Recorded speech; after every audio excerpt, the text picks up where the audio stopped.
I'd like to speak just a little bit about the appointment of Josh McGee to the Texas Pension Review Board. We had problems when he was nominated by the governor. Josh McGee, if he's going to take that job as the Pension Review Chairman, has an obligation or an ethical standard to be unbiased. However, he spent most of his professional career working for nonprofits and other organizations that have made it their job to do away with defined benefit pension plans and move everyone to a 401k. If it's like putting a fox in charge of the hen house. During his hearing, it was brought up how he'd written an untruthful article about the Austin pension system where he accused the city of Austin of not making the required contributions to their employees' pension plan, which was a totally untrue statement. And when he was called on that, he admitted it was untrue, but that it was just a mistake.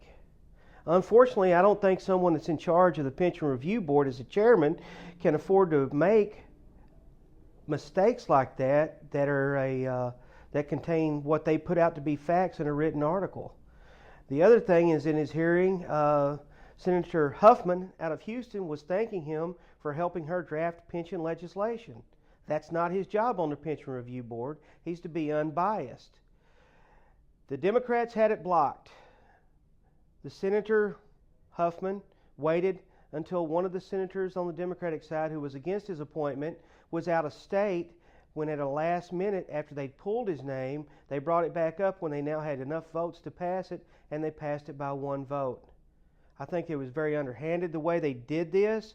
It scares me to death about what's going to happen to our pensions for our public employees moving forward in the state of Texas.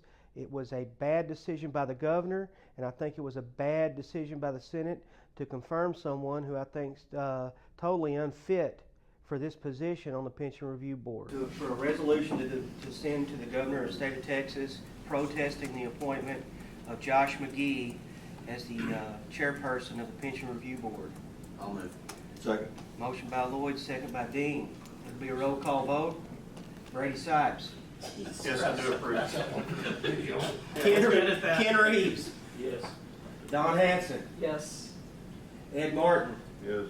Forrest Gandy. Yes. Francine Blunt. Yes. Norm Fisher. Yes. Marvin Riles. See. Ron Martin. Yes. Greg Shipley. Yes. Jeremy Payne. Yes. Dan Ernest is absent. Kirk Massey. Yes. J.P. Mason. Yes. Lloyd Cook. Yes. Dean Gilliam. Yes, sir. Juan Contreras. Sir. Irby Banda. Yes. And I vote, and the president votes yes. Over the years, we've done a lot of good things at CLEAT, and our cornerstone work has been here in the Capitol. All your rights emanate from here. There'd be no civil service rights, there'd be no employment rights, there'd be no ability to appeal unfair discipline or termination or any kind of unjust firing. All of that come from the work done by CLEAT, our predecessors. We'd also like for you to join CLEAT PAC.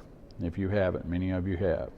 If you haven't joined CLEAT PAC, please click on that link and join the Political Action Committee for CLEAT. That helps us to look forward to the campaign cycle.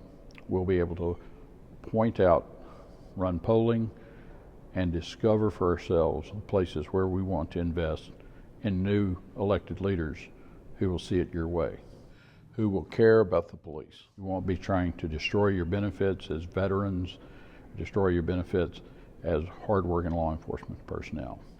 So join us today and click on these two links and take the time, and we'd appreciate your help. Thank you.